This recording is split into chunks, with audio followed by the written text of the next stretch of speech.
बात करते हैं हैदरपोरा झड़प की, जिसको लेकर लेफ्टिनेंट गवर्नर इंतजामिया ने एहतजाज के बीच इस बात का ऐलान किया था कि इंक्वायरी होगी और इंक्वायरी के बाद जो कुछ सामने आएगा उसके हिसाब से ही काम किया जाएगा। और कल एक पुरहजूम प्रेस कॉन्फ्रेंस के अंदर एसआईटी के इंचार्ज सुरजीत कुमार ने प्रेस कॉन्फ्रेंस की, जिनके हमरा डायरेक्टर जनरल पुलिस और आईजीपी कश्मीर थे, और हैदरपोरा तसादुम आरई की अक्कासी के साथ साथ हालात वाक़ात से ज़राया ब्लॉक के नुमाइंदों को वाकिफ कराया गया। तीन लोग मारे गए थे और 3 लोगों के बारे में शवाहिद के साथ बात रखने की कोशिश की गई है पुलिस की तरफ से। मकान मालिक क्रॉस फायरिंग में मारा गया, पहली बात। डॉक्टर आमिर गुल सरगर्म मिलिटेंट की गोली के साथ, मैंने डॉक्टर मुदस्सिर गुल जो था यह गैर मुल्की मिलिटेंट की गोलियों का निशाना बना, मुदस्सिर के बारे में कहा गया।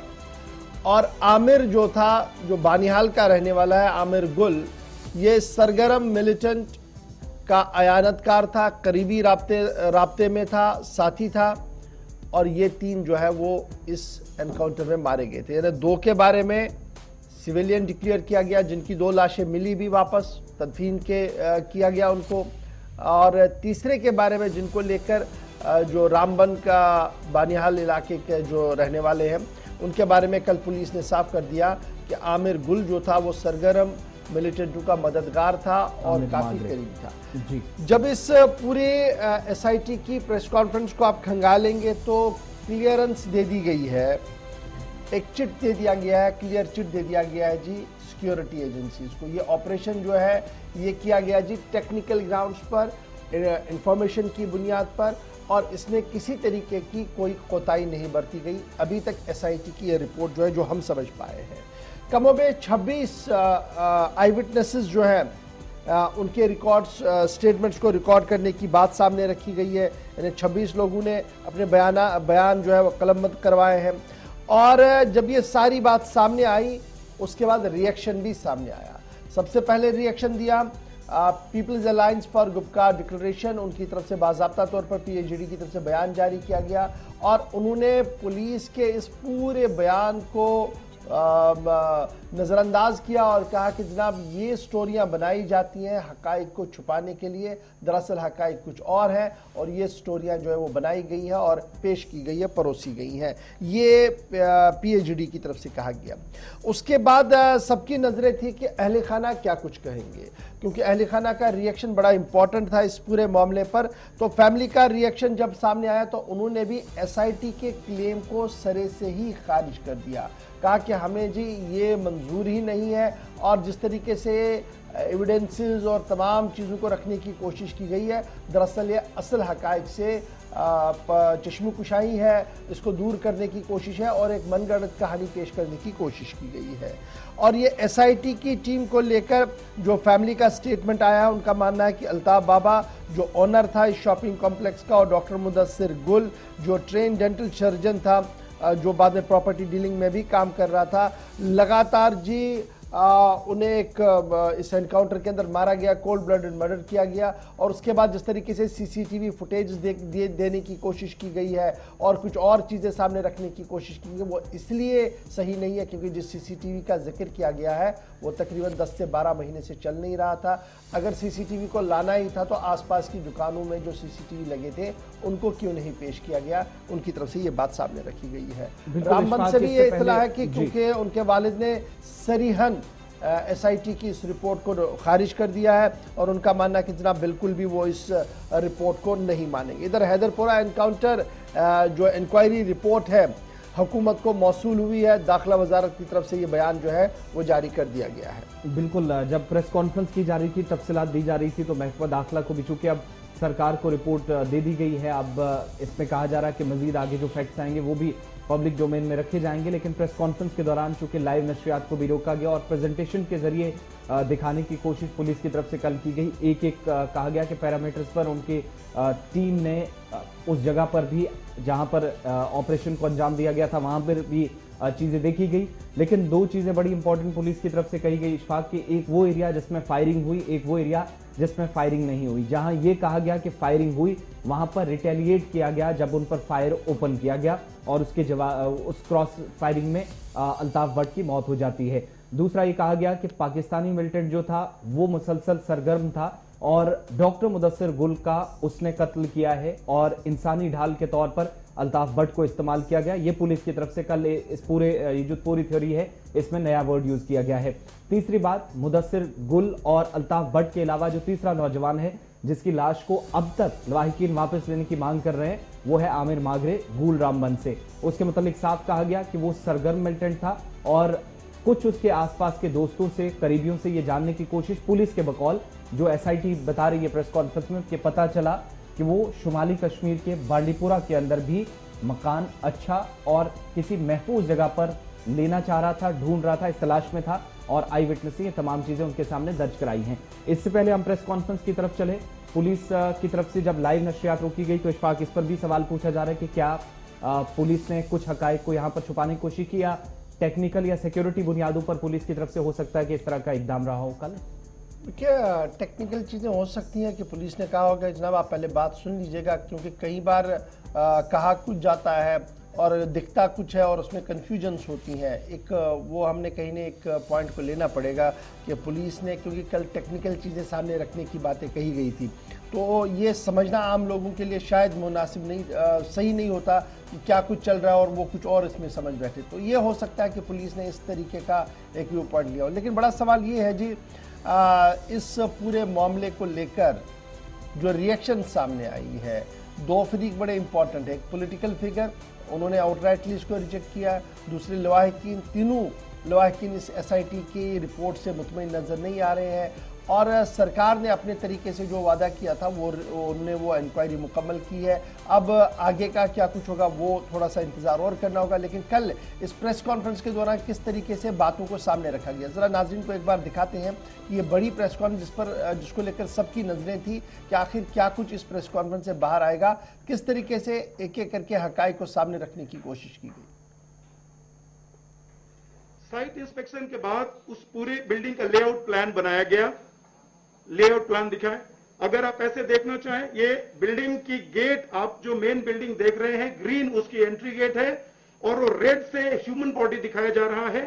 वो तकरीबन 82-83 फीट वहां से दूर, यानी कि जो एफटी था वो बिल्डिंग से 83 फीट तक उन्होंने कवर, वो उस समय फायरिंग करते हुए और वहां तक निकलने में कामयाब रहा जब सिक्योरिटी फोर्सेस ने उसको रिटेलिएट किया। सीढ़ियों से चढ़ने में 2 टॉयलेट आते हैं, टॉयलेट 1 टॉयलेट 2 दिखाया गया है। उससे सटा हुआ एक रूम है, यहाँ पे आईटी सॉल्यूशंस की एक दुकान है। उसके अलावा जो बगल का रूम है, ये कमरा अल्ताफ भट्ट साहब का कमरा था जो उस पे बंद रखते थे, उसमें अपने कुछ हार्डवेयर की चीजें अपने उसको लॉक्ड रखते थे। उसके बाद का जो कमरा है, ये कमरा, इस कमरे को उन्होंने डॉक्टर मुदस्सिर गुल को दिया हुआ था, लेकिन इस कमरे में कुछ अभी कंस्ट्रक्शन एक्टिविटी चल रही थी। उन्हीं के कुछ पार्टनर ने अपना कोई नया बिजनेस शुरू किया हुआ था। उसके बाद के कमरे में जिसमें आप देख रहे हैं सोफे लगे हुए, वो डॉक्टर मुदस्सिर गुल का अपना चैम्बर था जहां पे बैठते थे, उनका ऑफिस था। और उसी चैम्बर में एक छोटा सा चैम्बर और था जिसमें आमिर रहता था। और इनिशियली जब हम लोगों को फुटेज वगैरह जहां पे मिला है, उसमें ये बिल्डिंग, ये जो आमिर मागरे का कैमरा, आमिर मागरे का जो रूम है, इसी रूम में एफटी को हमने सीसीटीवी फुटेज में देखा। उसके बाद सबसे साइड में एक कैमरा है, ये कॉल सेंटर यहाँ पे पाया गया। फुटेज में क्लियर कॉल सेंटर दिखता है और इसमें 6 सेट जो केबिन्स बने हुए थे, जहां पे हम लोगों ने फिर आगे तफ्तीश उसके बाद शुरू की। हमने जो लोकेशन से DVR, phone, SIMs, arms, ammunition सब एफएसएल, कोई न्यू दिल्ली, किसी को चंडीगढ़ और किसी को श्रीनगर भेजा गया उसके फर्दर एनालिसिस के लिए। और जब वहां से हमें आईओ कॉपी मिली, आपके सामने मैं शेयर कर रहा हूं। इस बीच थोड़ा सा देर जरूर लगा, मैं ये दिखाना चाहता हूं। ये दिल्ली से जो हमारे पास आईओ कॉपी रिटर्न की गई है, उसके बेस पे मैं आपके सामने मुखातिब हूं और इसको लेने में हमें वेट करना पड़ा। अदरवाइज अगर हमारे पास पहले आता, मैं शायद आपसे पहले ही मुखातिब होता। नेक्स्ट, अहम विटनेसेस को भी ढूंढ पाए जो उस पूरे वाकये के चश्मदीद गवाह थे। साथ ही साथ कुछ लिंकेजेस हमें बांडीपुरा तक ले गई और बांडीपुरा में भी कई हमारे विटनेसेस मिले जिन्होंने इस केस पे अहम प्रकाश सुराग डाला, उसको बताया और वो बच गए। और उसके साथ जो उसका साथी था जिसने उस एफटी को यानी फॉरेन टेररिस्ट को बड़ी क्लोज देखा था, उन्होंने सबसे पहले आइडेंटिफाई किया कि हैदरपुरा में जो मारा गया है वही वो फॉरेन टेररिस्ट था जिसने उसको टारगेट किया। क्लियरली उसने मैजिस्ट्रेट के सामने आइडेंटिफाई किया। उन्होंने इस बात की तस्लीम किया है और उसका भी उन्होंने बयान भी दिया है कि उस बिल्डिंग में वही सेम वो व्यक्ति ये पिछले 1 महीनों से रहता था। उस बिल्डिंग में कभी घूमता हुआ कोई बाहर की तरफ आता था, कभी बातचीत, वैसे शांत रहता था, फोन पे काफी बातचीत किया करता था और उसकी जबान ना तो कश्मीरी थी ना ही वो डोगरी बोल पाता था। वो उसकी जबान जब इन्होंने सुना उसके बेस पे इन्होंने कहा कि कोई ये बाहर का होगा, फॉरेन उसका एंगल उसको लग रहा था। इन्होंने उस फॉरेन टेररिस्ट को कई बार डॉक्टर मुदस्सिर गुल की गाड़ी में भी देखा श्रीनगर में घूमते हुए। ये भी विटनेस हमारे पास है। उसके बाद इंडिपेंडेंट विटनेसेस जो उस समय ऑपरेशन के साइट पे अवेलेबल थे, उन्होंने इस बात की गवाही दी है कि पुलिस ने किसी तरह का कोई बदसलूकी हमारे साथ नहीं किया या कोई जोर जबरदस्ती नहीं की गई है। सबके ऑडियो वीडियो स्टेटमेंट्स हमारे पास दर्ज है। लेकिन जो हमारा विटनेस है वो आमिर के इतना क्लोज है लंबे समय से, वो सीधे सीधे उसकी पहचान करता है कि ये आमिर ही है। विटनेस नंबर 2, जिसे प्रोटेक्टेड विटनेस नंबर 2 कहते हैं, इन्होंने इस बात की पहचान की है कि आमिर डॉक्टर मुदस्सिर गुल के यहाँ काम किया करता था। वो बताता रहता था कि मैं किसी डॉक्टर के यहाँ काम करता हूँ, मैं किसी डॉक्टर के यहाँ काम करता हूँ। साथ ही साथ उन्होंने ये बात कही कि इन पे आमिर प्रेशर डालता था कि बांडीपुरा में मुझे एक ऐसा घर दिलवाइए जो थोड़ा सेफ हो, सिक्योर हो। आमिर बांडीपुरा में एक घर भी ढूंढ रहा था जो सेफ हो और सिक्योर हो।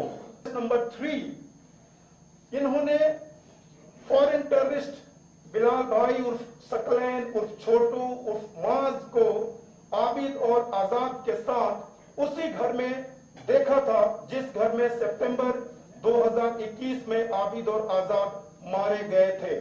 और उन्होंने इसका बयान मजिस्ट्रेट के सामने भी देने की पेशकश की है और ऐसे तो पहचानते भी हैं, तो हमारे पोटेंशियल विटनेस है। उसके बाद आमिर के ही दोस्तों से जिन्होंने वहां पे पढ़ाई की थी उनके साथ उनका स्टेटमेंट लिया गया।